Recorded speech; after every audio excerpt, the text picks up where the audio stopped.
आणि हाऊस प्रॉपर्टीचं समजा आता माझी 5 घरं आहेत, तर त्यातल्या नियमानुसार एक घर माझं स्वतःचं असू शकतं, बाकीची 4 घरं मी भाड्यानं दिली आहे असं पकडायचं, किंवा मी भाड्यानं दिली असतील तर त्याचं उत्पन्न पकडायचं, म्हणजे मिळणारं भाडं. आणि त्याच्यातल्या एखाद्या घरावर मी जर कर्ज काढलं असेल तर त्याचं जे व्याज आहे ते पूर्ण मिळतं, इन्कमच्या ह्याच्यातनं पूर्ण मायनस होतं. आलं लक्षात? आता आपण बेसिक सुरुवात काय करतोय, तर ITR चे हे 2 झाले, 1 आणि 2 हे आत्ता बेसिक आहे. मग त्याच्या पुढे ITR 3, 4 पण आहे. 3 म्हणजे कोणाला, तर बिझनेसचं रिटर्न. 4 म्हणजे पण बिझनेसचं रिटर्न, पण जे प्रिझम्पटिव्ह बेसिसवर आहे ते 4ला जातं.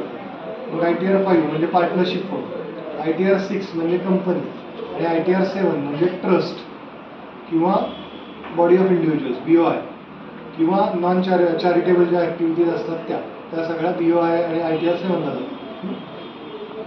आता बेसिकली आपण कुठलंही रिटर्न करताना काय करतो, तर ही बँकेची एक समरी करण्याचा आपला फॉर्मॅट आहे.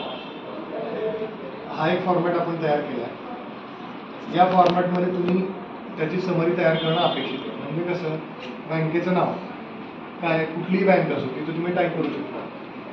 बँक ऑफ महाराष्ट्र समजा, बँकेचं नाव झालं. इथं ब्रँच आहे, ॲक्च्युली ब्रँच कस्टमरचं नाव, पण त्याच्या अकाउंट त्याच्या याला सेव्ह करतो त्यामुळे मोस्टली त्याचं जातं, पण समजा सवय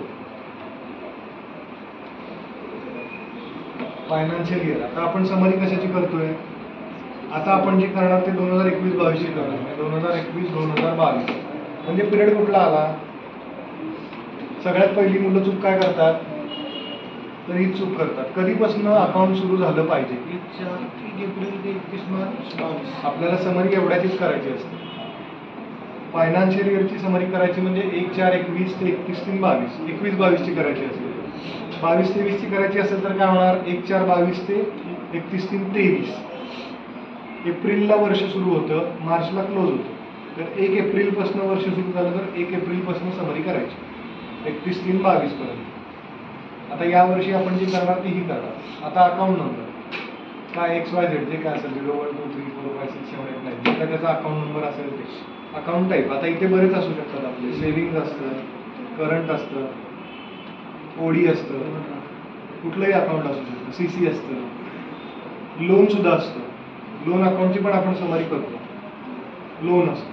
पण लोनचं जर स्टेटमेंट मिळालं असेल तर समरी करत नाही. जर जास्त ट्रान्झॅक्शन्स असतील आणि स्टेटमेंट क्लिअर नसेल तर मग आपण समरी करतो. ओपनिंग बॅलन्स 1/4/22 म्हणजे 31-3/21 क्लोजिंग जो बॅलन्स आहे तो यांचा ओपनिंग बॅलन्स आहे, बरोबर.